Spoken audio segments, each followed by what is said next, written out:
Dear students, we now start our next topic, that is half-life of radioactive elements. Previously, I defined that half-life means that time period, that time in which half of the nuclei is converted into daughter nuclei. That time is called half-life of the element. Half-life of element shows how there is decay of the element. And you know, the decay process tends to decrease with the passage of time. So gradually, rate of conversion of nuclei always decreases. So if an element has half-life of 5 years, it means after 5 years, half of the nuclei will be converted into daughter nuclei, but half will be remaining. And the remaining nuclei is again same nuclei, which has the same half-life. So in next 5 years, the half of that element will convert into daughter nuclei. In this way, half-life of the element can go up to millions of years. So that is the process of decay, because we know that half-life depends on the decay constant of the element. The higher the rate of decay, it means the rate of decay is higher, its decay constant is also high. If there is high value of decay constant, so that nuclei will easily and in a very small interval of time will convert into daughter nuclei. So time period, half-life of radioactive element is inversely proportional to the decay constant of the element. The higher the value of decay constant, the smaller will be the value of half-life.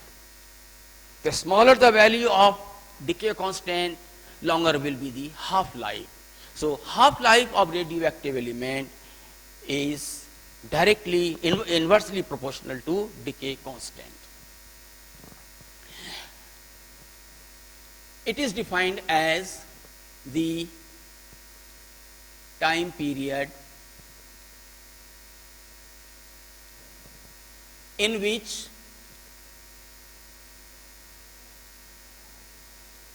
half of the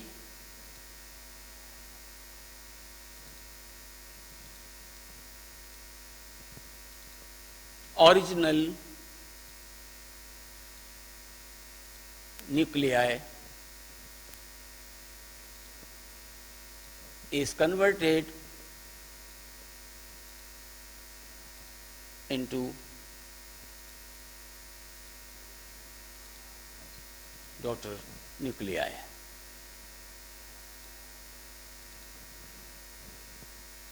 Denoted by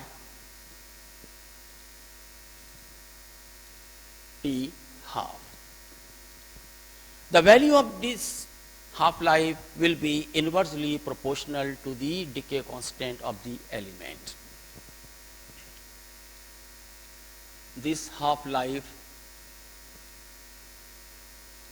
is inversely proportional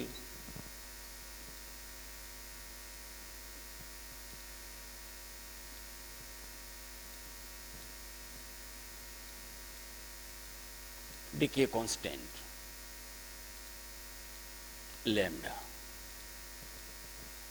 So dear students, now you have a relation that time half-life of an element is inversely proportional to its decay constant.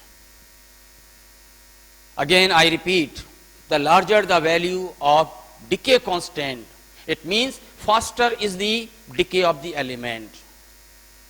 Smaller the value of decay constant, slow is the process of decay.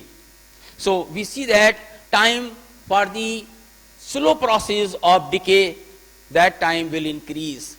So here we see that whenever we multiply half-life of radioactive element with decay constant, we have a constant, and that is 0.0 0.693. Here we have a graph.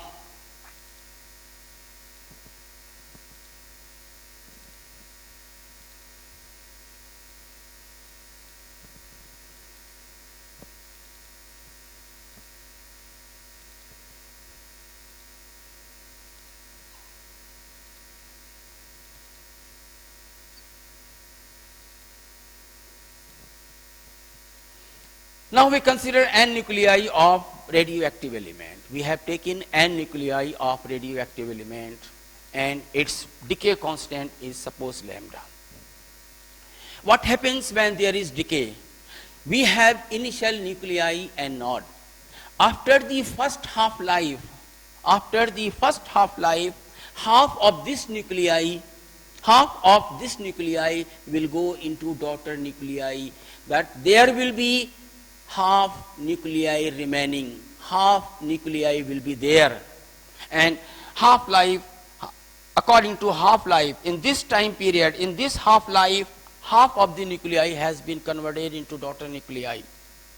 In the next half-life, which is same, in the next half-life, half of this nuclei, not half of this nuclei means, what is half of this?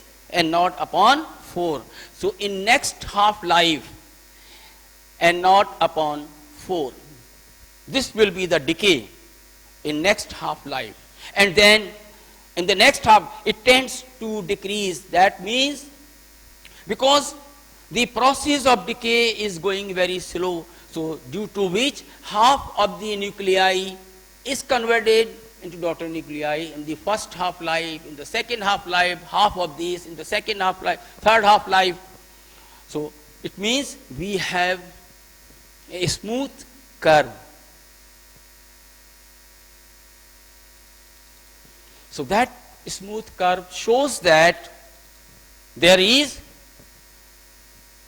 decay process is going very slow with the passage of time. Half-life of the element is same for every decay of the element, but the nuclei which is to be converted tends to decrease. So here we have T half of the element and decay constant of the element. The product of them will remain 0.693. I give again an example that if half-life of an element is 10 seconds, so it does not mean that after 20 seconds all will be converted into daughter nuclei. No. Half element, every time half nuclei will be there, So in this way we see that the decay constant, an element has high value of decay constant, its time will be small. Time will be decrease, time of decay. In very short interval of time, it will be complete decay. But the decay process will take place. Half-life will range from microseconds to millions, billions, and trillions of years. So we attempt a few numericals regarding this topic. That is the half-life. Its unit is second, but the decay constant, you see that 0.693. That is